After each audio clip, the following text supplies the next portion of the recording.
یاد رکھ لیں یہ جو کرامت ہے نا، کرامت کہ اس نے یہ کر دیا، اس نے یہ کر دیا، یہ علامت نہیں ہے ولی ہونے کی۔ اگر بندہ ہوا کے اندر اڑ کے دکھا دے تو یہ ہوا میں اڑنا اس کی کرامت نہیں ہے، ولی ہونے کی علامت نہیں ہے۔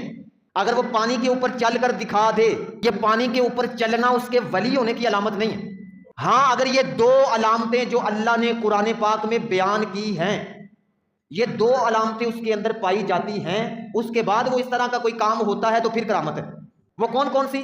فرمایا الذین آمنوا وکانوا یتقون۔ اللہ پاک نے فرمایا پہلے نمبر پر میرا ولی وہ ہے جو ایمان والا ہو، ایمان والا ہو، اور دوسرے نمبر پر فرمایا وکانوا یتقون، اور وہ پرہیزگار بھی ہو، وہ اللہ کے حکم دیے ہوئے کاموں کو کرنے والا ہو، اور جن کاموں سے اللہ نے منع کر دیا ہے ان سے بچنے والا بھی ہو۔ یہ نہیں ہے کہ وہ شریعت کی خلاف ورزی کرے، قرآن اور حدیث کی خلاف ورزی کرے، وہ اللہ کا ولی نہیں ہو سکتا۔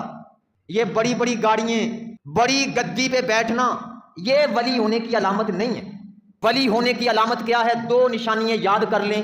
اللہ پاک نے فرمایا آمنوا وکانوا یتقون، فرمایا ایک علامت یہ ہے کہ وہ ایمان والے ہوں گے، اور دوسری علامت یہ ہے کہ وہ پرہیزگار ہوں گے۔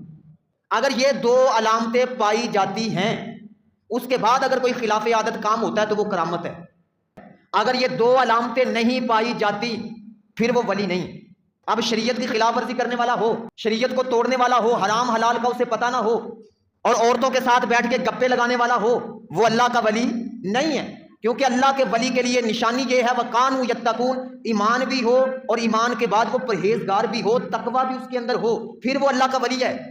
اگر یہ علامتیں نہیں پائی جاتی وہ شریعت توڑ رہا ہے، اللہ کے احکاموں کو توڑ رہا ہے۔ اللہ کے ولی کے لیے ایمان شرط ہے اور شریعت کے مطابق چلنا شرط ہے۔